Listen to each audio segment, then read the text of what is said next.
Welcome to the Sample Chapter Podcast, the show where authors read a sample chapter from one of their books. Here's your host, Jason A. Meiske.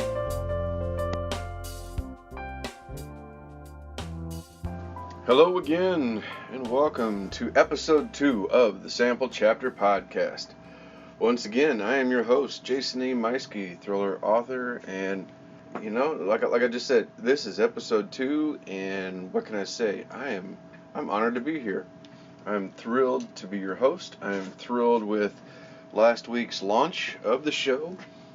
Thank you so much to all of you out there that downloaded and listened, and especially a big thank you to all of you out there that subscribed.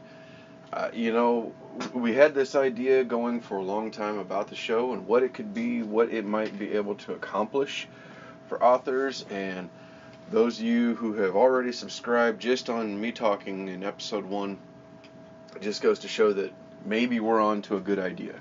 And I think so. I think we've got a good thing potentially here, so thank you so much. I really appreciate, and I'm honored that you've already subscribed, and I'll do everything in my power not to let you down.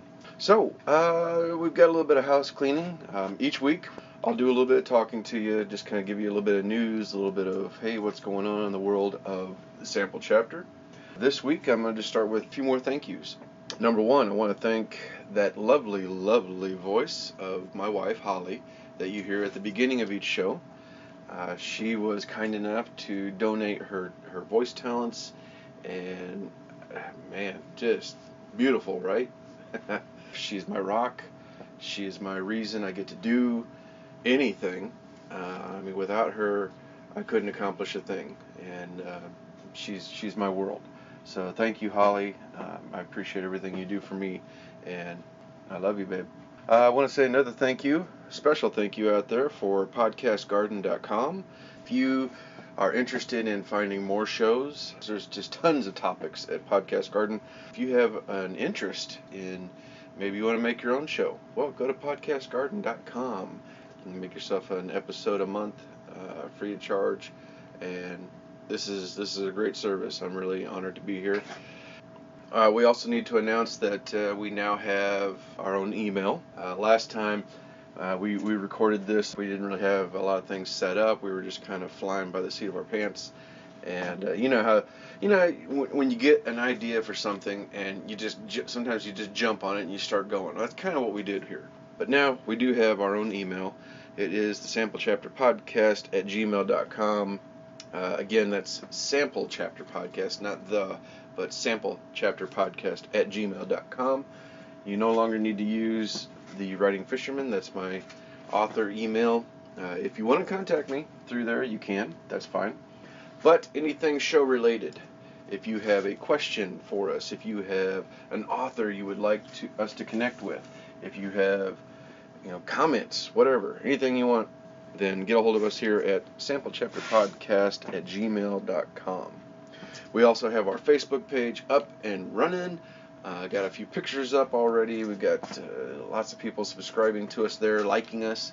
So head on over to facebook.com/samplechapterpodcast and give us a big old like. We do have a page on Podcast Garden, but the Facebook page is where we'll be doing most of our content as far as updating with pictures and the author profiles and so on. We will definitely be doing that a lot.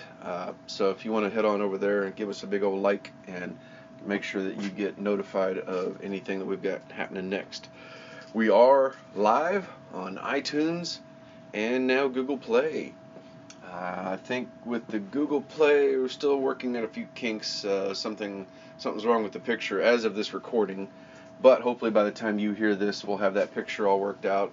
And then you can, if you've got yourself a Google Home, you can just holler over there and call out the Google and say, hey, play the Sample Chapter Podcast with Jason A. Meiske. The show will pop up for you and start playing. Make sure to add us and subscribe so that way you don't miss out on any shows. So we've got a couple of listener questions. First one that probably is important to note. Somebody asked, hey Jason, you mentioned looking your name up as an author, Jason A. Meiske, but how do you spell Meiske? That is a very valid question because I have a unique last name. Whenever I went to coming up with an author page and whether or not I was going to write with my own name or not, for me, that wasn't even a question. I decided, no, I like my last name. It's unique. There are several Meiskes in my area, but to my knowledge, I'm the only Meiske so far that's an author. But, I don't know, maybe there's another one out there that I haven't come across yet. So yes, if you want to find me on Facebook, it's author Jason A. Meiske. That is spelled Meuschke. I know, it looks like Mushki or Mioski, or I've heard tons of, all through high school I was Maduski. I don't have a D in my name either. However, Maduski stuck, and that was my nickname throughout high school. Anyway, but Meiske is my last name, and that is the correct spelling, Meuschke. And that's how you spell it. Okay, moving on. So this is episode 2. We're going to be having our very first author interview today, and I am so excited. This is what the show is going to be about. You tuned in last week, you heard me talk about it, what we have planned. Well, this is the episode that's going to kick it off. So in a sense, this is like episode 1.2. From now on, it's going to be me interviewing authors. So I'm so excited. So hey, let's get going on it. Today we're going to be interviewing science fiction and thriller author Stan C. Smith. Stan is a local Missouri author. He is a member of my writing group, so he's a guy that I know. I've known him for a couple years now, and he is a fantastic author.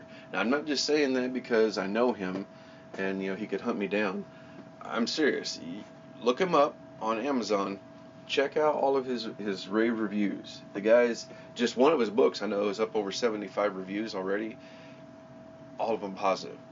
And he's really on a roll. He is known for his Diffusion series and other books like Blue Arrow, Parthenium's Year. Today he's speaking about his book Savage, which is a side adventure from the Diffusion series. Now, I'm familiar with a few of his books. I'm familiar with his Diffusion series. That's a 3-book series so far. That first book blew me away. As you're going to hear, I was convinced that he had been in the location that the book takes place. Not the case.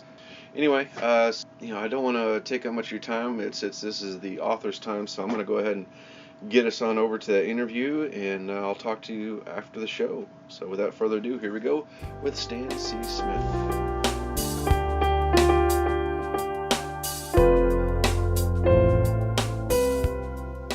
All right, with me today I have Stan C. Smith. Stan, how are you doing today? Doing great. How are you? Not too bad. Welcome to the show. Thanks. You've been writing a few books. You've got a pretty successful series going so far with your Diffusion series, and I know you've put a few other books out in between and after. Tell us a little bit about yourself first, though. What do you do? Well, for 29 years, I actually was an educator in the Warrensburg School District, Warrensburg, Missouri, and I taught middle school life science, and then I did teacher training and technology use in the classroom. And about 2.5 years ago, I decided that I enjoyed writing enough that I wanted to spend as much time as possible on it. So my wife and I retired, and that's pretty much what I'm doing full time now. Great. Have you always wanted to write? Always have.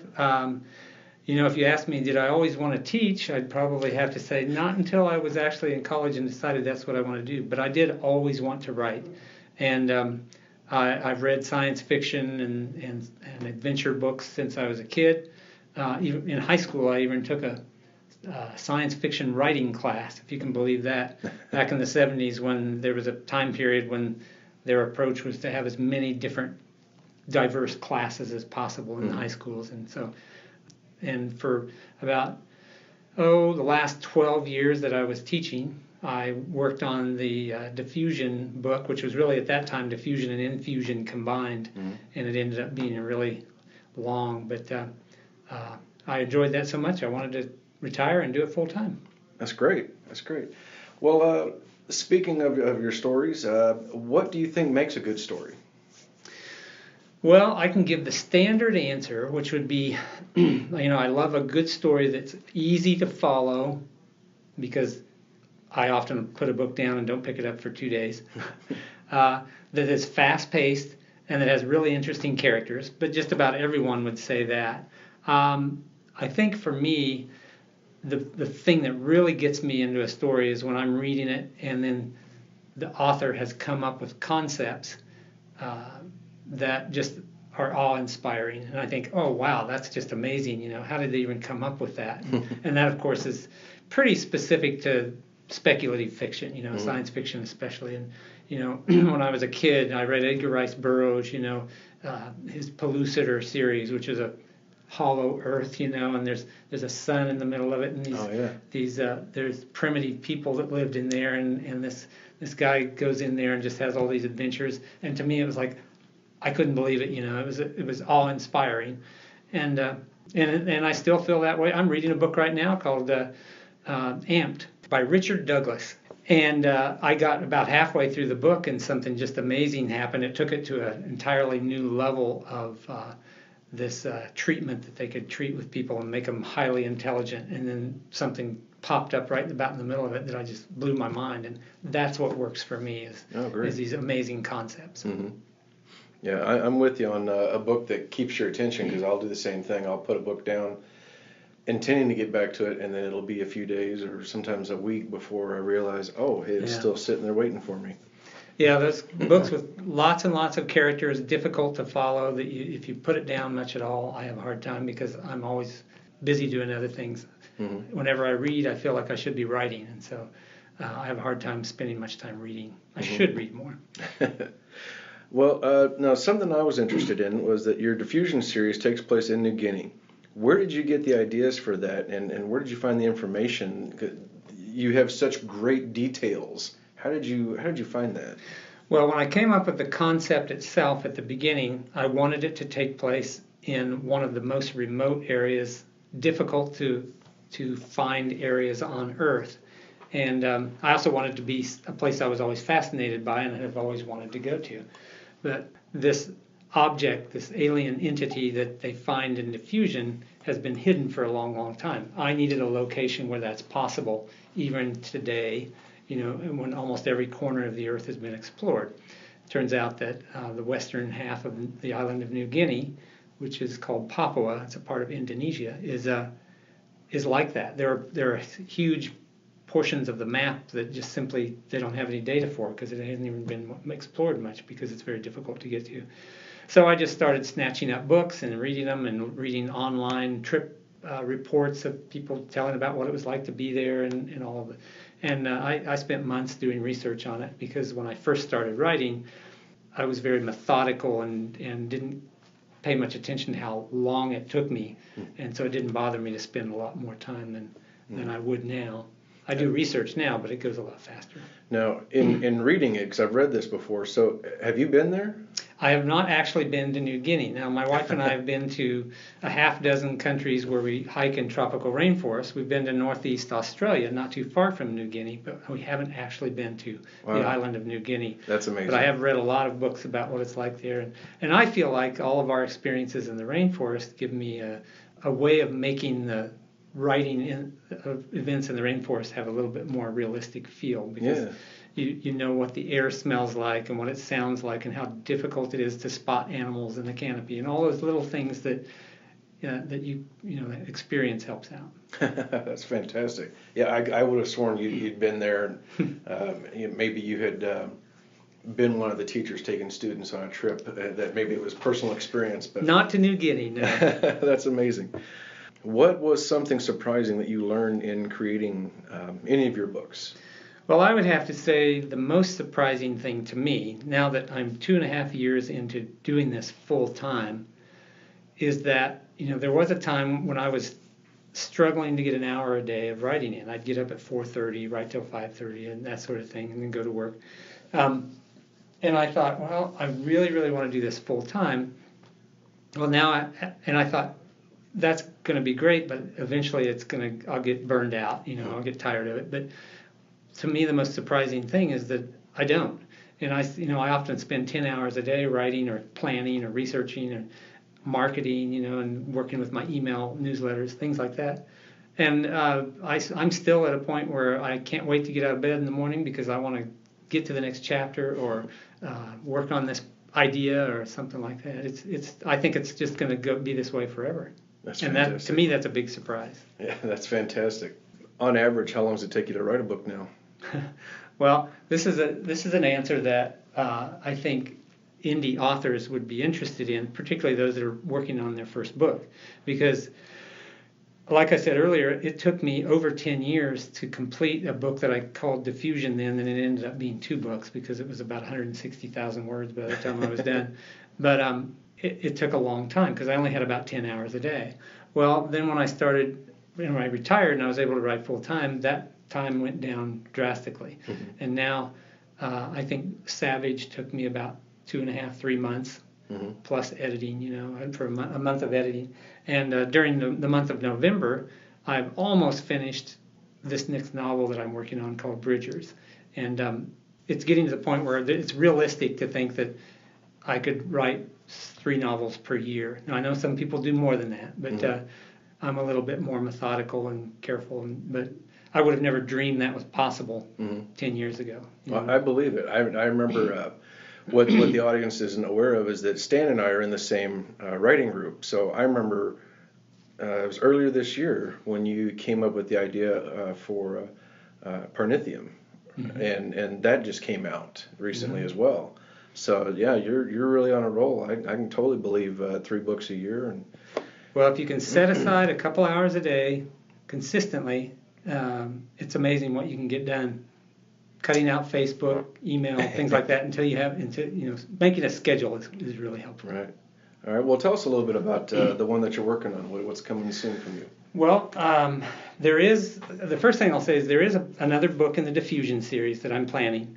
But right now I'm most excited about a new series that I'm working on. They're going to be relatively short novellas in the range of 40 to 55,000 words, somewhere in there for each one of them. And I plan there to be 4 to 6 of them or so. And the name of the first one is Bridgers. Basically, the concept is that there's a company that has the technology. They have the blueprints that they have gotten. Where they got them from is kind of a mystery. But they have blueprints for making a device that allows you to jump to an alternate universe, in other words, an alternate Earth, out of an infinite number of possible ones to jump to.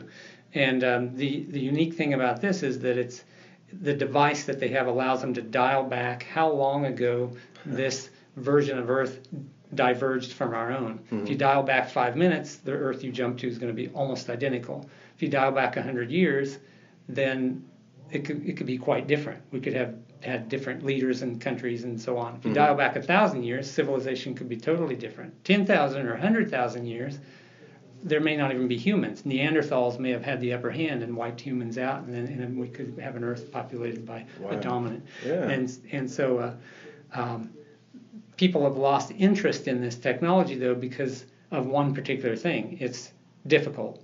And when you bridge to another world, mm-hmm. it strips away all non-organic, non-living material. So you arrive with no hair, no clothes, no weapons, no recording devices or anything. And so bridgers are people that they hire to protect these people and make sure they come back within the 36 hours that they have to visit this alternate world. And so they can't use weapons or anything other than what they can make with their bare hands out of sticks and trees. Right. And so they're very good at combat and hand-to-hand combat and all these. And so it's an action-oriented adventure survival sort of series, and I'm really excited about it. Yeah, that sounds fantastic. Wow. All right. Well, I can't wait to hear about that. And will you come back and I'd be happy when Bridges comes out? Oh, yes. Fantastic. All right. Well, tell us a little bit about the book that we're going to hear today. Well, the Diffusion series actually includes 3 books. There's Diffusion, Infusion, and Profusion. And I had a lot of people asking me about a particular character named Samuel Inwood, who's an English naturalist who has been in in the rainforest in Papua, living with this tribe of very unusual Papuan natives, and has been there for a very long time. And he's a very interesting character. People have asked me, well, what's his story, and I'd like to know more about him. So I thought it would be fun to write a novel. It ended up being about 52,000 words, so we could call it a novella or a short novel. And it's called Savage. It's basically Samuel Inwood's journey to New Guinea in 1868, and what he encounters there. Needless to say, if you've read any of my books, things don't go well for Samuel. Yeah. And it turns into survival and a discovery of awe-inspiring things, and basically things that could change entire civilization or wipe out civilization as we know it. And it's up to Samuel Inwood to decide what to do with this. And so it's called Savage. That's fantastic. All right. Well, before we get started, let the listeners know how can they find you. My website is stancsmith.com. Okay. My email address is stan@stancsmith.com. I'm on Facebook, but I'm not terribly active in social media, so everything you need to know about my books, links to buy them, more information, excerpts, sign up for my email list for all kinds of freebies. I do every 2 weeks. I send out an email with an awesome animal feature of one of the animals that's been featured in one of my books. StanCSmith.com. All right. I can highly recommend his email list. I'm on that list. I get the email every 2 weeks, and I'm always amazed with the depth of information and what you put in there. I think it's fantastic. So I highly recommend get on StanCSmith.com and get signed up with that email newsletter. And now we're going to listen to Stan as he reads a little bit from Savage. Savage is a little unusual because it's the field journal of a Victorian English naturalist.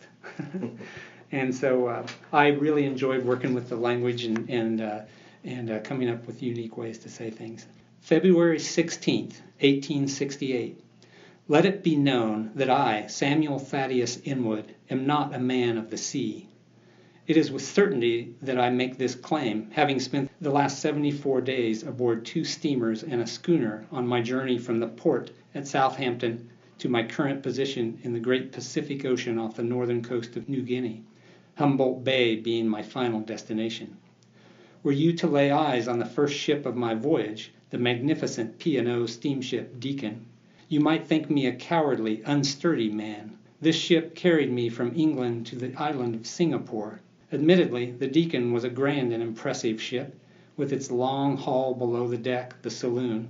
The saloon was comfortable, appointed with a large, ornately carved table bolted to the floor, and every visible surface elegantly decorated with paint and gilt.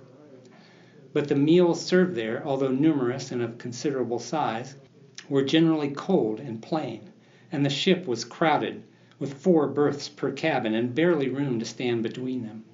Notwithstanding the ship's size, the motions of the sea produced constant rocking. This was accompanied by the ceaseless clanking of the engines, fueled by the labor of half-naked stokers shoveling coal into the furnaces. During the first portion of this voyage, I found comfort only in the generous offerings, at no additional cost to me, of ale, porter, claret, port, and sherry. Champagne was even served twice a week. But finally, having decided to tour the engine rooms, which were open to the passengers, I discovered the ship's menagerie, a large compartment containing hundreds of animals, no doubt outnumbering the people on board. There were cows to provide milk, as well as pigs, sheep, chickens, and ducks.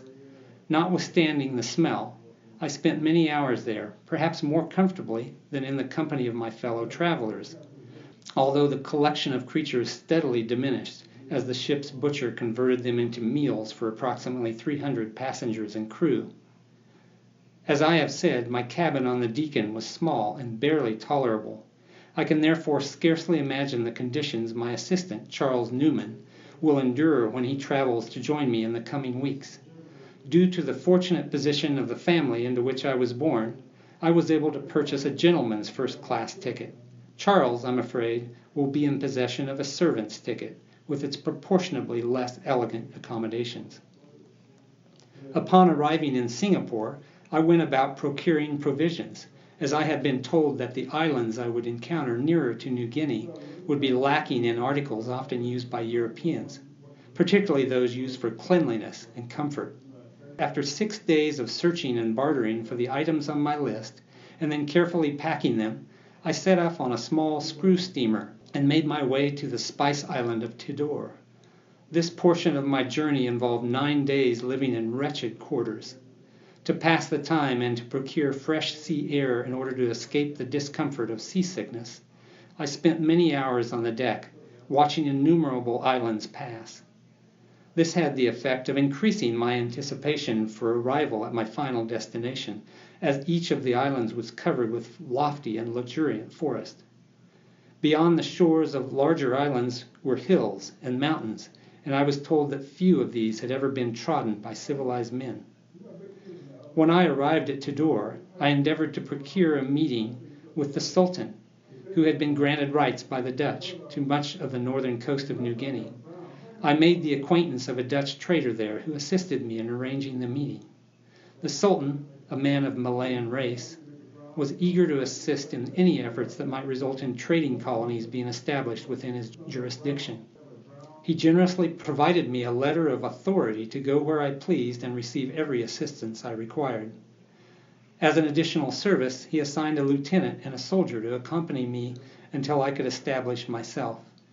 They were to provide my protection and assist with my relations with the natives at Humboldt Bay, who were generally known to be hostile. I now find myself on the last portion of my journey, aboard the schooner Hester Helena. This was the same ship used by Alfred Wallace, who explored and collected specimens throughout the Malay archipelago for 8 years, from 1854 to 1862.